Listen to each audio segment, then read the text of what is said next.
nos vamos a hacer un viaje hasta la provincia de Buenos Aires, nos vamos a ir allí a Berazategui, nos vamos a encontrar con nuestro amigo Rubén Russo y nos va a presentar él en este Fotos con Historia de hoy lugares, o nos va a mostrar lugares realmente increíbles. Cada una de las fotografías de Rubén Russo tiene su historia y su encanto particular.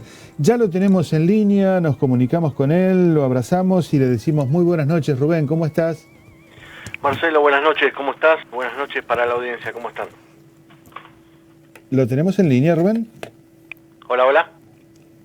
A ver. Hola.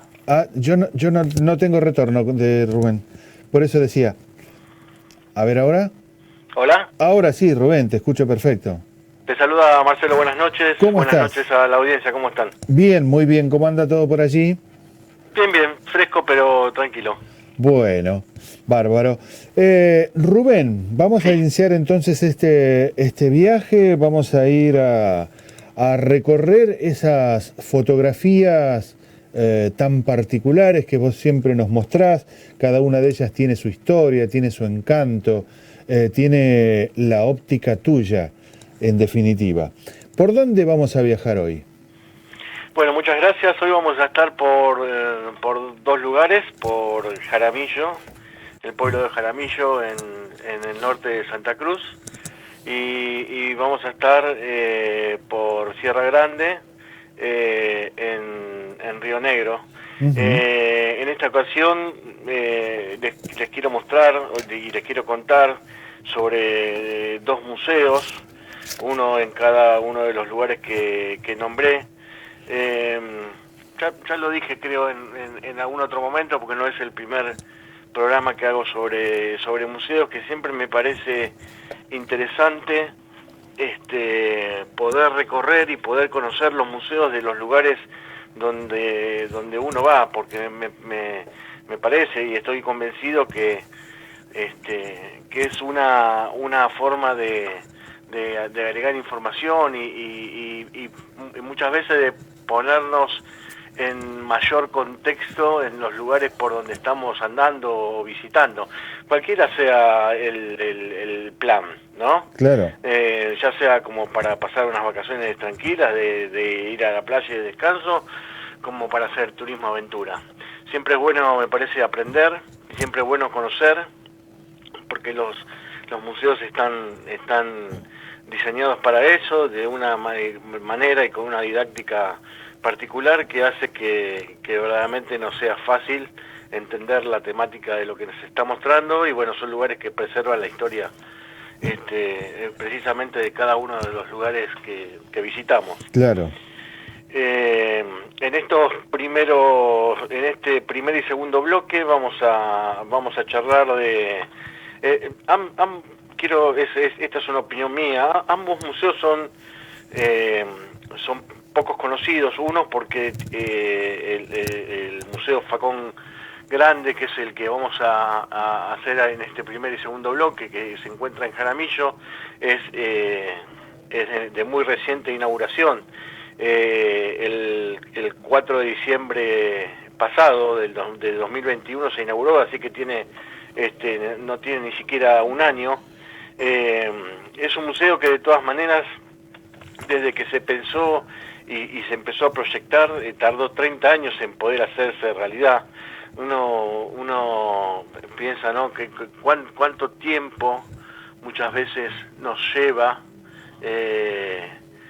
a plasmar una idea, o poder contar una historia, o poder poner en valor el lugar. Seguramente mucha habrá sido, no lo juzgo, no es un comentario simplemente. Digo, siempre la mayoría son por temas económicos, muchas veces.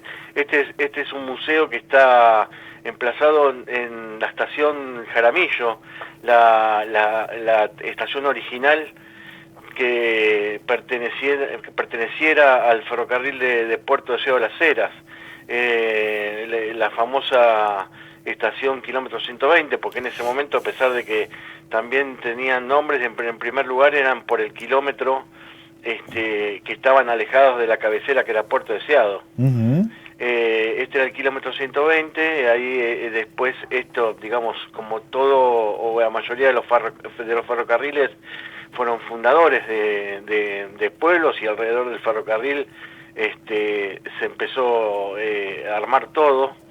Y decía, bueno, tardó 30 años, tuvo una, digamos, había que tratar de forma especial el edificio, porque, como te digo, está prácticamente, o en su totalidad, en su mayor totalidad, en forma original, los pisos, las paredes, y bueno, eso hay que hacer un trabajo muy minucioso y muy particular.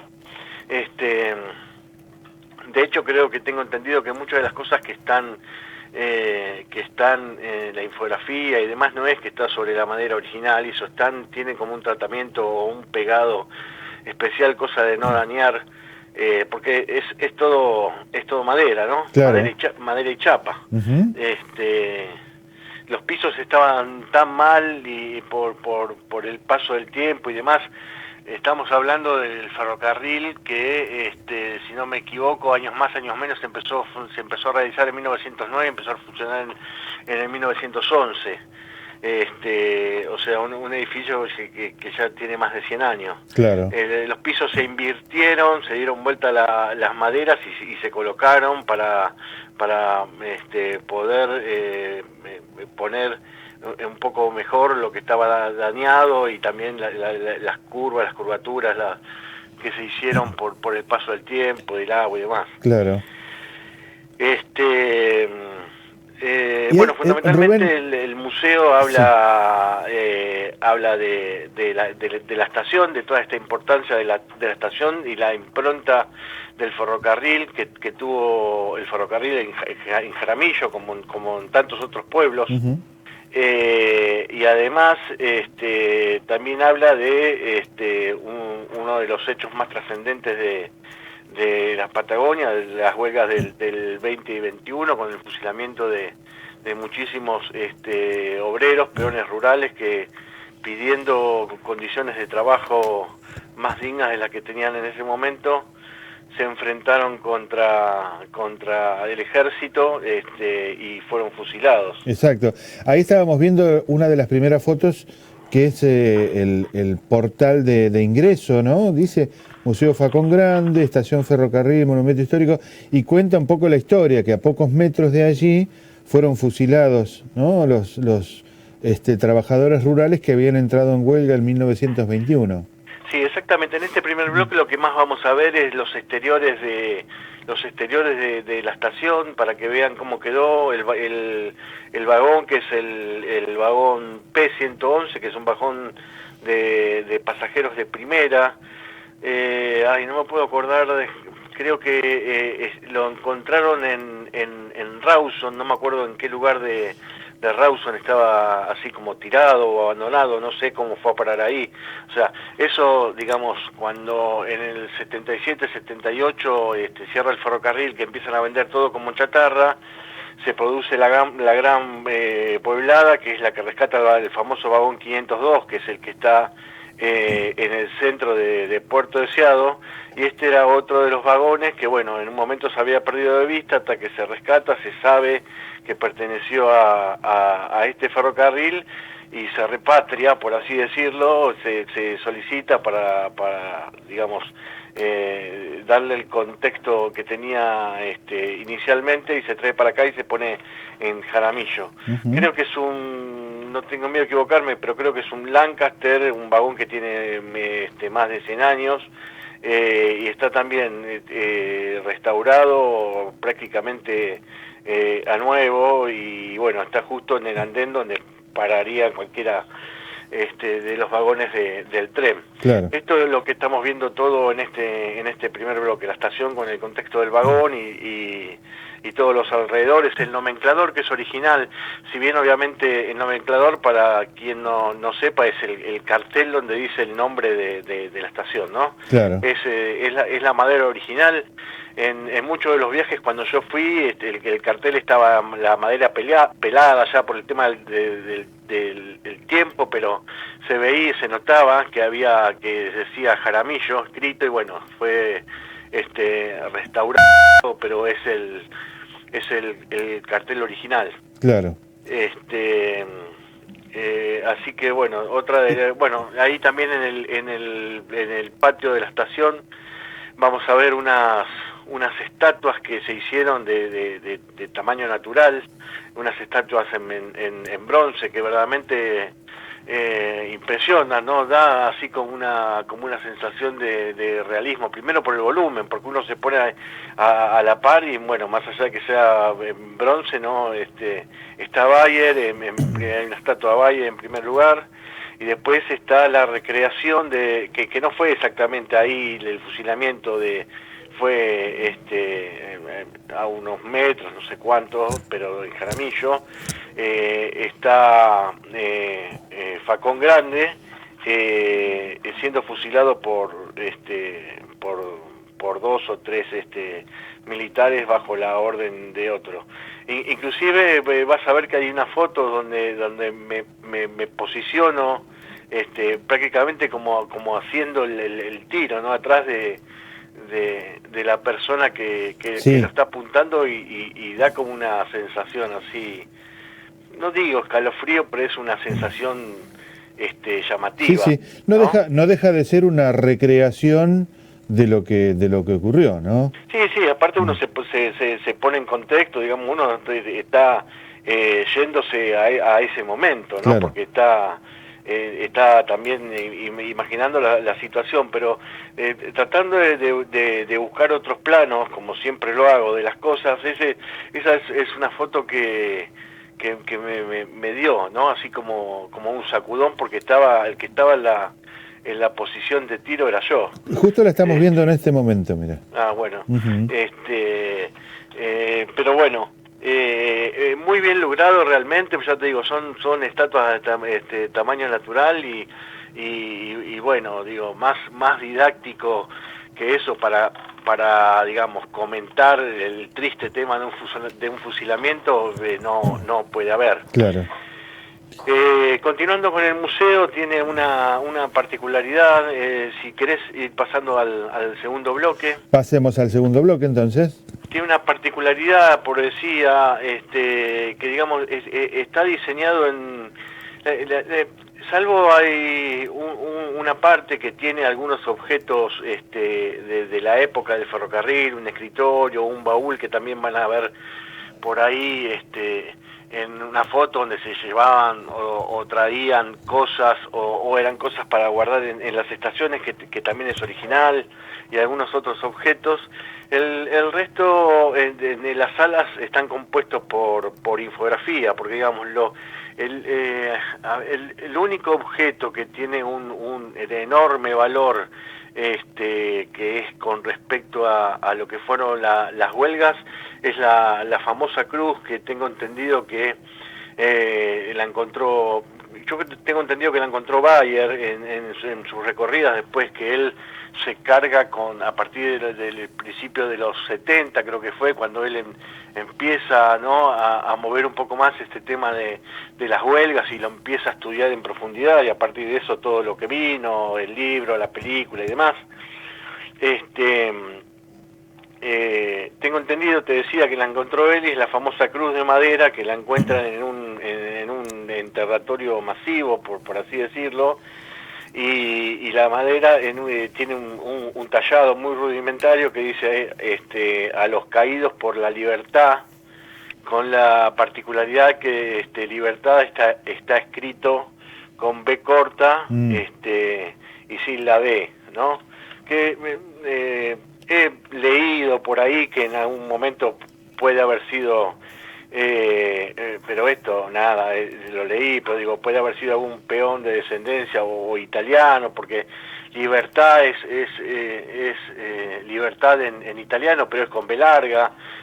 Pudo haber tenido obviamente un error de ortografía, pero bueno, más allá de eso, alguien se tomó el tiempo para reflejar, y cuánto refleja en esa frase y en esa cruz, que es una tumba masiva en la estancia San José. Sí, sí.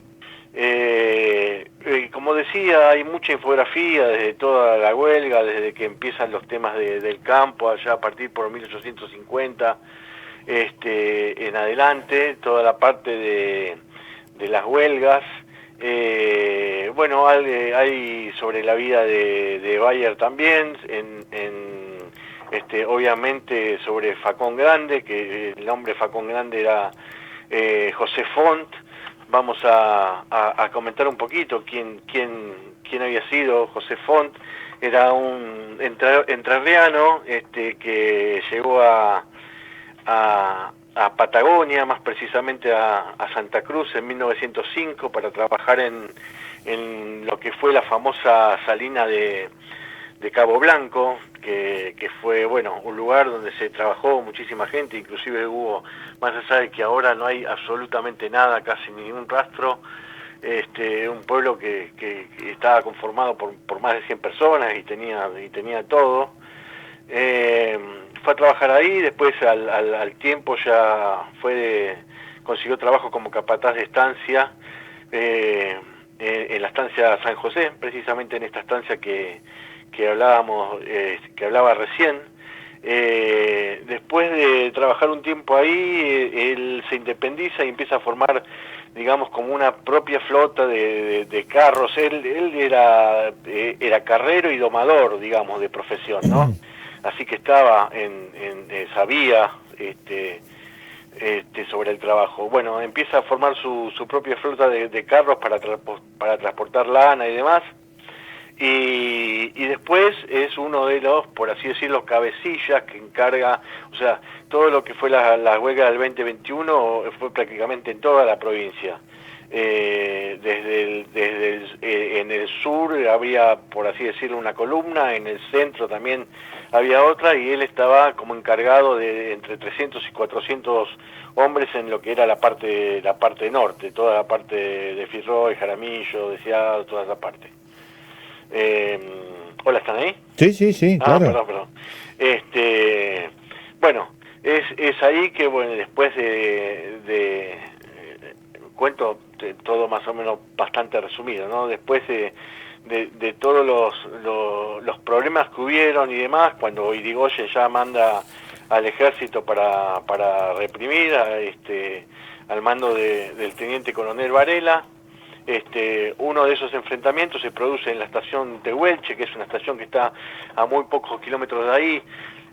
La estación que, digamos, si no me equivoco, es yendo para la estación Las Heras, después de Jaramillo viene Firroy, y después de Firroy, y si no recuerdo mal, es la estación Tehuelche. Inclusive es el lugar que... el lugar y parte del tren que se puede ver en la famosa película Patagonia Rebelde. Ajá, claro. Se puede ver en esos escenarios naturales de donde ocurrió todo. Bueno, ahí hubo grandes enfrentamientos, y ya cuando empiezan a matar demasiado y demás, a Font lo cita Varela, la historia dice para parlamentar, para poder llegar a un acuerdo. Creo que ya estaba como decidida la rendición, y según cuenta la historia, cuando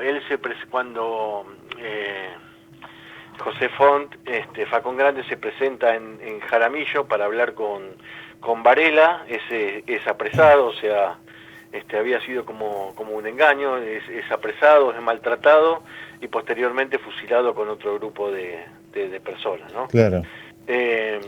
Si mal no recuerdo, Facón Grande estaba interpretado por Federico Lupi en La Patagonia Rebelde, ¿o me equivoco? Sabés que no lo recuerdo, porque hace tantos años la vi, sí.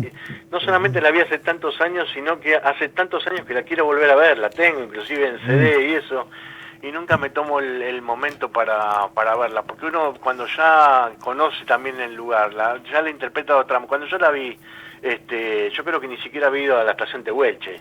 Ajá. Hace muchísimos años, y ahora uno después de tantos viajes le da otra interpretación. Es más, es un comentario, ¿no?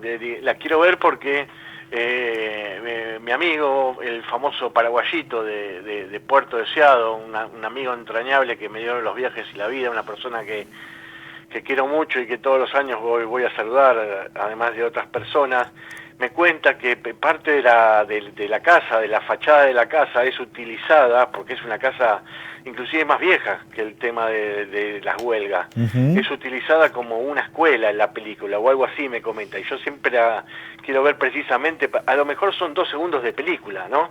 Sí, sí. O es un plano que desaparece, o es un paneo en la película, pero quiero verla por eso también. Claro. Y nunca me termino de dar el lugar. A ver, ¿qué más decir de este museo? Como te dije, es un museo altamente didáctico, como creo que deben ser los museos. Es un museo que según cuenta la directora de Cultura de Jaramillo de Firroy, Vilma Huentelicán, que fue la que me atendió y la que atiende en el museo y lo hace perfectamente. Está diseñado para chicos en edad escolar a partir de los 8 años, que pueden llegar a interpretar toda la infografía, porque ellos, porque consideran que este tipo de historias y todas las historias se tiene que empezar a conocer desde lo más chico posible para poder ir en diferentes partes de nuestra vida, llevando y ampliando y demás. Claro.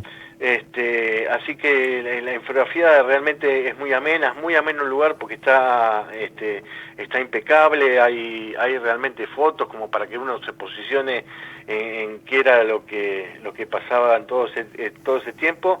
Y bueno, está el original de la famosa cruz, esto que te decía, encontrada ahí, la cruz original, y una foto también de donde la habían encontrado en este lugar de la estancia San José. Y está abierto todo el año, ¿verdad, Rubén?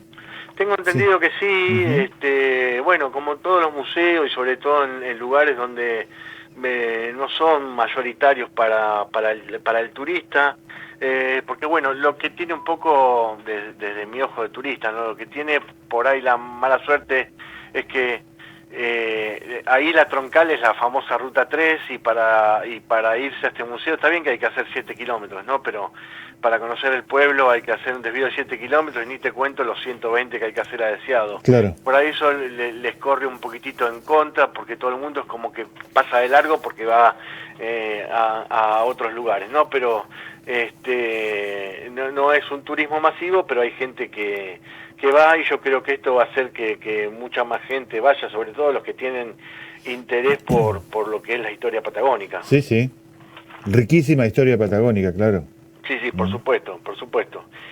Si querés vamos pasando al nuestro tercer bloque. Al tercer bloque. Creo que no me olvido de nada de ahí, si no lo diré después. En el tercer bloque vamos a hablar del museo que se encuentra en Sierra Grande. El museo tiene un nombre, espera que me lo anoté porque tenía miedo de olvidármelo. Bueno, ahora no sé dónde me lo anoté, pero bueno, el museo se encuentra en Sierra Grande, pero no en Sierra Grande, y acá un poco pasa, te voy a contar por qué, un poco pasa lo que estaba explicando recién con Jaramillo. El museo se encuentra en la parte vieja de Sierra Grande, que en la parte vieja de Sierra Grande no es ni más ni menos que un lugar que es llamada la Rinconada, y que se encuentra a no más de 3 kilómetros de lo que es la ciudad ahora de Sierra Grande. Sí. Acá encontré Museo Municipal Duam Rucá. Bien. Duam Rucá, que en la lengua mapuche significa casa de recuerdos. Ajá. Así que nada mejor para ese nombre que para un museo. Decía que la ciudad está a la vera de la Ruta 3, y a tan solo 3 kilómetros en un lugar que llamado la Rinconada o Sierra Vieja, que es el lugar donde empezó a surgir Sierra Grande. Esto es antes de que, porque todo el mundo relaciona a Sierra Grande con el tema con el tema de la mina, lo cual es verdad, pero esto empezó a pasar a partir de los 70. Claro.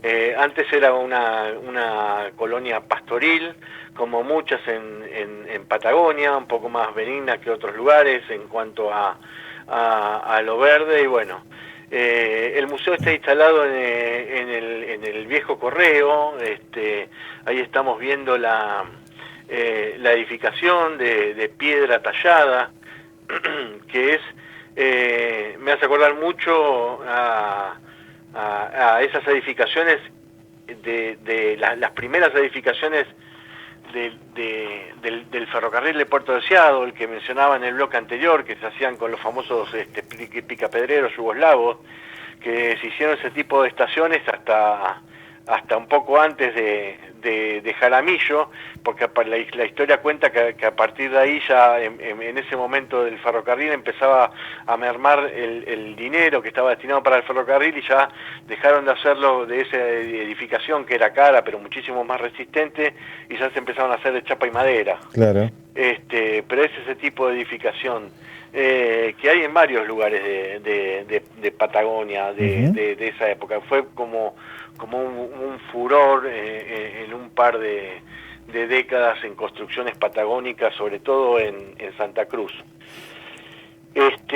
Bueno, y en ese casco, bastante bien mantenido, seguramente debe haber sido restaurado, o por lo menos no tan perjudicado por el tiempo en su momento, es donde está instalado este museo. Como dije recién, se lo llamaba la Rinconada o Sierra Vieja. Está exactamente enfrente, no sé si te acordás el programa que hice sobre almacenes y demás, el almacén de Segovia, que tuve la suerte de conocerlo y de entrevistar. Bueno, está calle por medio enfrente a ese almacén. Claro. Segovia obviamente era uno de los, si no recuerdo mal, creo que Segovia era del 35, el almacén que era de su papá inicialmente, y no solamente estaba el correo y este almacén de ramos generales, sino también que había había varias familias instaladas, había unas 500 personas en ese momento. Estaba la escuela 62, la primera escuela que todavía quedan restos y después fue trasladada al centro de Sierra Grande. Había una comisaría y había un juzgado de paz. Claro. Entonces, un poco tenían todo en ese lugar que se había elegido. Rubén, discúlpame, ¿sí? No está de más decir que la localidad de Sierra Grande tiene muy cerca una hermosa villa balnearia que es Playas Doradas. Exactamente. Sierra Grande es paso obligado, uno tiene que pasar por Sierra Grande para ir a Playas Doradas o para seguir hacia el sur, ¿no? Para ir a Puerto Madryn, a todas esas playas. Pero sí, está en un lugar estratégico. Sí, y que muchos hacen escalas, porque bueno, o por lo menos yo en todos mis viajes, digamos, saliendo de Buenos Aires y como se le dice, pegándole a la ruta, en Madryn uno está en 14, 15 horas, y ahí en 11 o 12 está más o menos manejando 2 personas, ¿no? Si uno quiere adelantar bastante cuando va a Patagonia, donde las distancias son siderales. Sierra Grande es este lugar donde uno generalmente para dormir, carga combustible y al otro día sigue. Sí. Creo que por ese motivo es una ciudad donde tampoco nunca tuvo demasiado la parte turística, y Playas Doradas en realidad es un lugar hermoso, lo fui a visitar ya varias veces, pero digamos, ponele que haya sido en los últimos 10 años que me empieza un poco el furor y la gente el querer hacer ese desvío de 30 kilómetros para poder ir a la costa, porque bueno, está alejado esa cantidad de kilómetros de lo que es la costa. Claro. Y como te decía, este museo es más prácticamente para gente lugareña o de los alrededores, porque está como metido en ese lugar que era la parte vieja, y que uno casi casi que si no pregunto o va interesado específicamente en la historia de Sierra Grande, no lo termina conociendo, pues no termina conociendo ese lugar. Ujú. Si bien creo, esto lo digo con mucho respeto, pero creo que está tímidamente vendido todavía como parte turística de Sierra Grande, pero bueno, seguramente harán lo que puede y en algún momento esto podrá tener más concurrencia de público, Claro. y Sierra Grande tendrá para los turistas el valor que verdaderamente se merece. Vos sabés que ahora, en estos últimos años, la ruta que une Sierra Grande con Playas Doradas, hace años atrás era verdaderamente un desastre. Sí, Muy rota, muy poseada. Se sí. tardó muchos años, le iban asfaltando tramo por tramo. Creo que está definitivamente asfaltada la ruta ahora y en buenas condiciones. Esto puede mejorar seguramente también la presencia de turistas ahí en Sierra Grande. Sí, sí, sí, y ya va mucha gente. Uno estando en Sierra, bueno, aparte está creciendo muchísimo, empezó a crecer mucho por esto del auge del turismo, porque no había lugar donde quedarse a dormir, entonces empezaron a hacer lugares tipo hosterías o departamentos Claro. para poder quedarse, y aún a veces me dicen que termina siendo como insuficiente para la cantidad de gente que está yendo, pero bueno, está creciendo a un ritmo creo que bastante acelerado. Y fue una ciudad importante en su momento en el auge de IPASAM, de Hierros Patagónicos Sociedad Anónima, que Exacto. era el sustento económico de Sierra Grande. Ese fue un gran crecimiento que tuvo. Bueno, dejame un segundito que termine de explicar Sí, las sí. fotos de este primer bloque.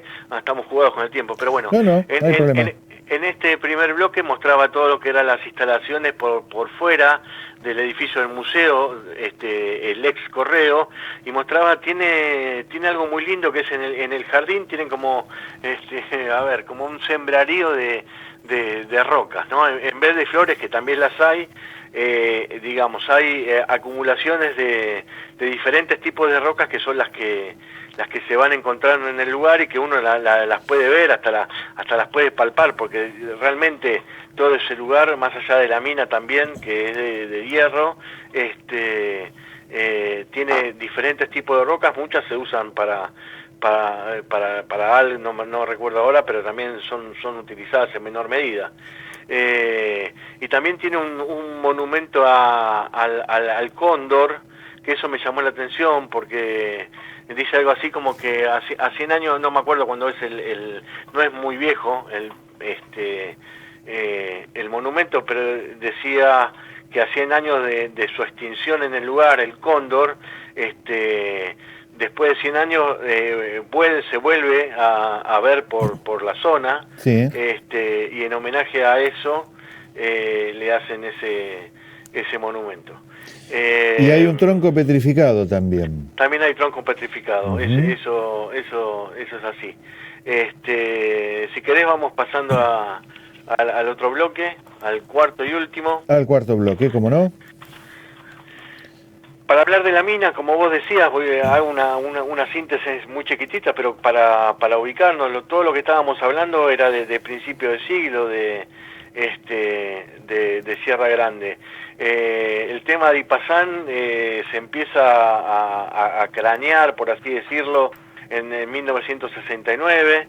Se empieza la construcción de toda la instalación en el 72. Es un trabajo enorme porque llegó a ser, o creo que debe ser todavía, una de las minas de hierro, por la cantidad de hierro más importante de Sudamérica, y no solamente por la cantidad del mineral, sino por la cantidad de túneles que tiene cavados, ¿no? Ujú. Los metros y metros de galerías que tiene cavado. Bueno, obviamente hoy por hoy creo que está definitivamente cerrada. En el 78 es donde saca su primer gran producción. En ese momento tenía más o menos algo así como 1.500 obreros, que eran los que vivían ahí en Ipazán con su familia, y llegó a tener unos 20.000 habitantes. Claro. Cosa que empieza a decrecer a pasos agigantados luego del cierre de la mina definitivo, por lo menos hasta ese momento, en 1991. Claro. Donde cualquiera que te pregunte o que hables pasó a ser prácticamente un pueblo fantasma. Un pueblo fantasma, sí, tal cual. Las casas abandonadas, bueno, ni hablar de todo lo que era las construcciones, o sea, había viviendas hechas específicamente cerca de la mina para que los trabajadores se tuviesen que trasladar prácticamente poco, y ir de la mina a casa, de la casa a la mina. Sí, sí. Realmente pasó a ser un pueblo fantasma. Después se reactivó un poco, porque hubo gente que por ahí eligió quedarse a vivir y demás, y después, bueno, la mina creo que tuvo la compraron creo que los chinos, si no me equivoco, empezaron a sacar el pellet, que le dice que no es, el pellet son como el tamaño de las viejas bolitas que jugábamos cuando éramos chicos, pero de hierro, con diferentes porcentajes de hierro. Es una esfera bastante compacta que se hace un proceso de calentamiento, y lo que se saca se lleva de ahí en barcos, porque eso después tiene todo un proceso hasta tiene un puerto particular y demás. Se llevan esos pellets. Esa es a grandes rasgos la historia de Ipazán. Y bueno, el museo tiene cuatro salas temáticas bien definidas. La primera es una sala de prehistoria, que están todos los elementos de paleontología, donde se encuentran huesos, vestigios de animales, sobre todo de animales marinos y demás. Los pueblos originarios, pueblos originarios, que son los mapuches y los tehuelches. La otra es los antiguos pobladores, que son ya empieza a tener ahí un poco más la historia desde que fue desde lo que era la primera sierra La Rinconada, e inclusive muchos de los objetos son donados por esto, muchos de los objetos y fotos, como la mayoría de los museos, son donados por las familias que llevan años ahí, y la parte de la minería de Ipazán.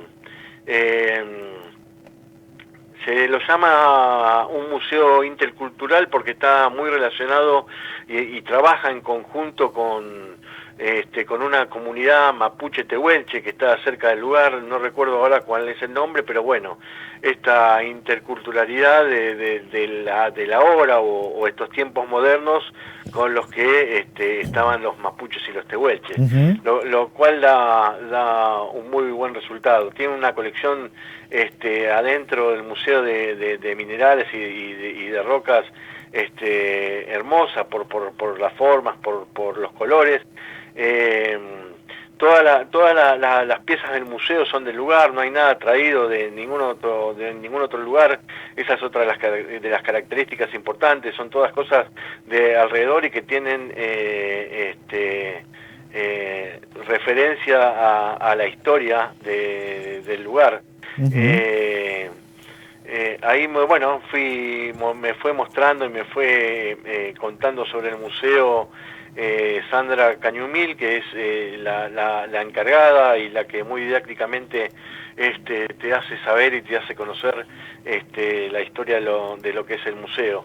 En este último bloque también estamos viendo material lítico de los antiguos pobladores, de los más comunes, las flechas, los raspadores, mucha infografía sobre Ipazán, una infografía hermosa de cómo se hacen las minas, de las alturas, de las profundidades, que la verdad que da gusto ponerse a ver eso, porque es una cosa que realmente es increíble.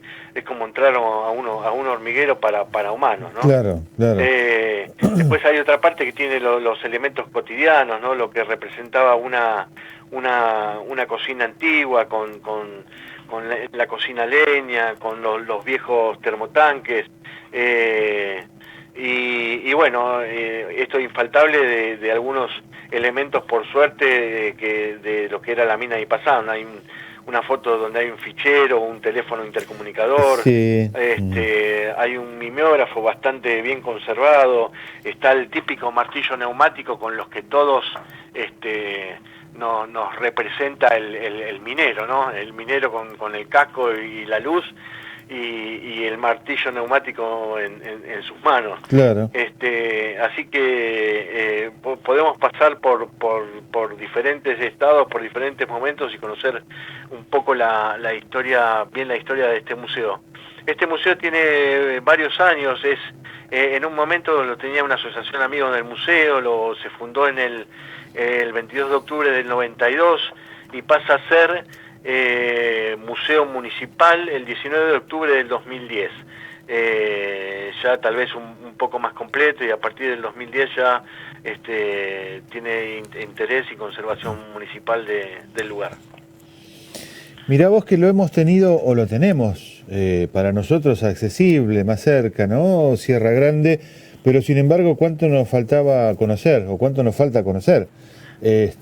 Vos nos Sí, por eso te digo, es un tapado, viste, cuando es un término futbolístico esto, ¿no? Cuando uno no le da bolilla y después el jugador explota en jugada. Bueno, es un tapado del lugar. Claro. Todos aquellos que escuchen el programa, tómense, si pasan por Sierra Grande, además de descansar eso, si están en horario correspondiente, o si pueden esperar para estarlo, vayan, porque no se van a arrepentir, y está a nada, a 5 minutos porque uno piensa, no, la vieja ciudad está, está a 3 kilómetros. Claro.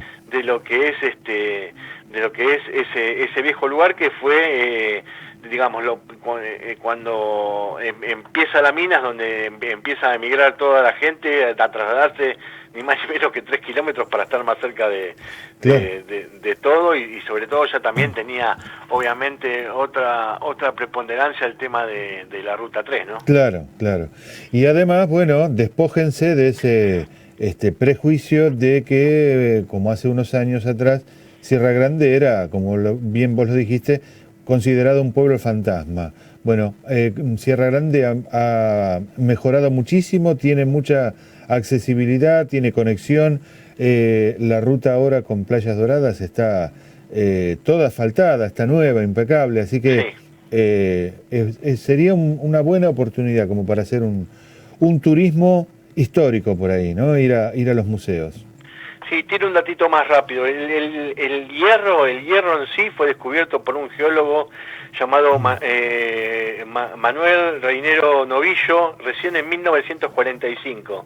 Y después, bueno, todo eso ahí se siguió estudiando y demás, y mirá todo lo que pasa hasta el año 69, donde se empieza a cranear o a empezar a pensar el tema de la mina. Pero bueno, claro, esto andaba buscando, fue él que encontró el lugar, e imaginó o pudo comprobar el tema de esa famosa veta de hierro, y después en los sucesivos años la historia que ya contamos.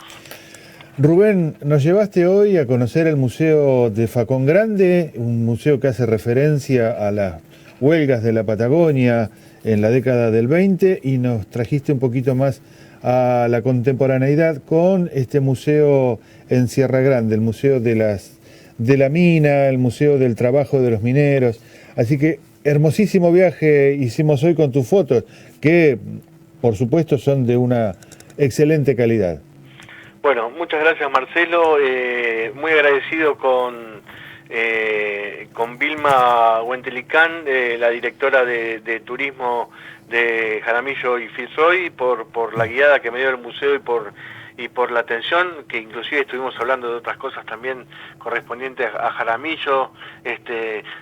Mostré en Jaramillo también el bar La Paz, que estaban restaurando en uno de los programas anteriores. Ya vamos a tener tal vez alguna novedad sobre eso. y también muy agradecido con Sandra Cañumil, que es la que representa y la que atiende en el Museo Municipal.